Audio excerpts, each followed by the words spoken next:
Come on, boy. Let's go to the park. You want to go to the park? Come on. Come on, boy. Come on, let's go to the park. Come on.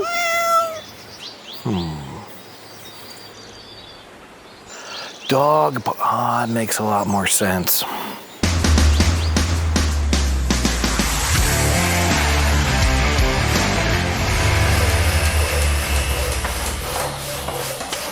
Hey there, Dice Tower Nation. I am Jeff, your tabletop tech here on the Dice Tower. And that's right, I am taking a look today at Dog Park. This is by Lottie and Jack Hazel, and this was provided to me by my friend and local board gaming savant, Chris Munton. And you know what, let me just tell you how to play this real quick. Cue the B-roll.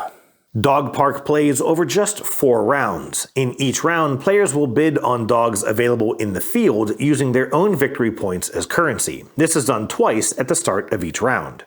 Dogs they win go into their kennel, and then players will choose up to 3 dogs to take on a walk, paying the resources shown on each card before then placing a collar token on those dogs. The walk is conducted on the main board. Each player starts on the left side, and in turn order, players will choose a spot along this path to move to, taking the bonus printed on the board, as well as taking any bonus from tiles that are randomly placed on the board based on the location bonus card, which changes with each round. There are possible actions a player can take while on this path, if they land on an appropriate space. The swap action lets a player swap a dog currently in their kennel with a dog currently on display in the field. The scout action lets a player draw 2 cards from the deck and replace one dog in the field on the main board with one of those 2 cards, discarding the others. This path forks in the middle, with the top path providing opportunities to grab some extra points. At the end of each round, players will get 2 points for each dog they took on the walk, but will also lose 1 point for each dog in their kennel which has not yet been walked. Now, during setup, breed expert cards are randomly drawn and placed in order on the main board, and the player with the most of these breeds in their kennel at the end of the game will get the points shown. Players also get a personal goal at the beginning of the game that they might be able to score at game end. In addition, some dog cards will provide endgame scoring based on a variety of conditions. Other dogs, however, provide unique abilities that might trigger during the walking phase if it's with you on the walk. And lastly, forecast cards selected at the beginning of the game will introduce variances to the rules each round. And that's basically how you play. Now, Dog Park combines some very common elements from some very popular games. First, this giant deck of cards and the way that you add them to your own tableau, some for a variety of benefits and others for endgame scoring, is very Wing-Spanish. Secondly, this track and the way you move across it to collect resources is very reminiscent of the game Parks. And while I can't think of any games that have you bidding your own victory points to acquire resources or cards in the game, I'd bet some points of my own that this isn't the first game to do it. But there's something else about Dog Park that feels very familiar. In fact, we've seen this before. Games with fantastic production quality, beautiful art, screen-printed components, theme-inspired game trays. And yet, one-dimensional, lackluster gameplay. In Dog Park, it starts in that very first auction, with just 1 card per player on display to choose from. While this step repeats twice in each phase, players will only have advanced knowledge of the first batch of dogs up for auction, which means you'll have no idea what resources you need to hold on to should you want to walk a dog that you haven't even seen yet. And while I typically enjoy games that let players leverage their own points in exchange for currency or resources, it can be really frustrating if you put up a bunch of points for a dog that no one else ends up wanting, causing you to unwittingly forfeit a number of your points for no good reason. In the walking phase, there are plenty of resources available, but did I mention that the only way you can visit a space that another player is on is if you're willing to forfeit yet another one of your victory points?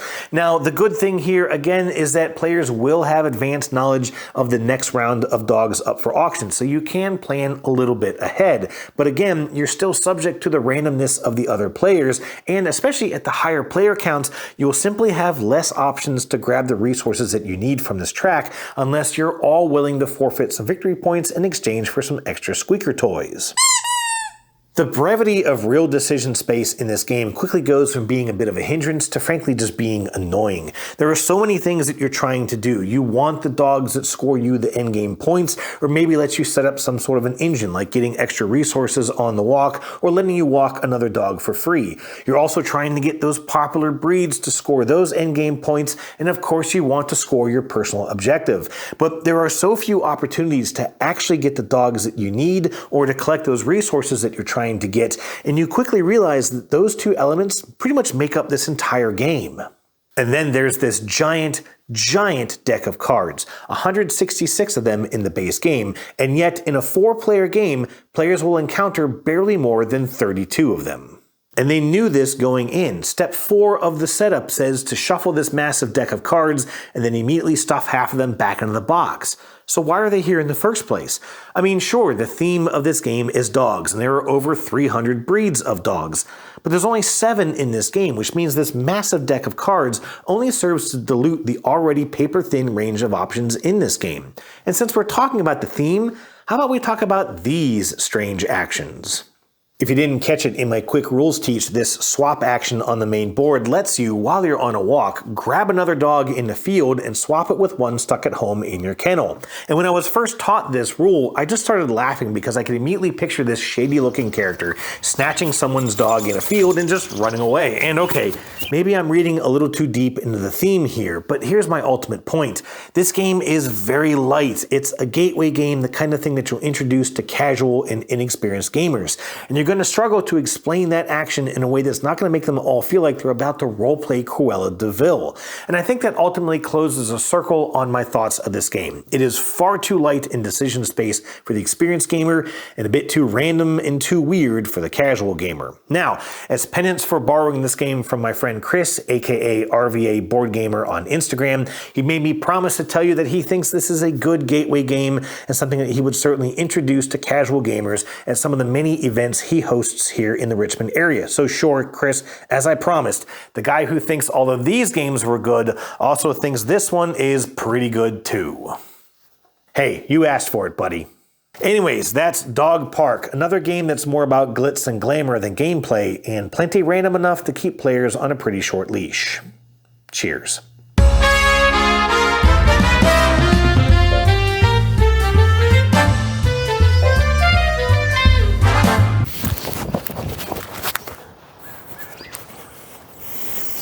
By the way, this is Brownie.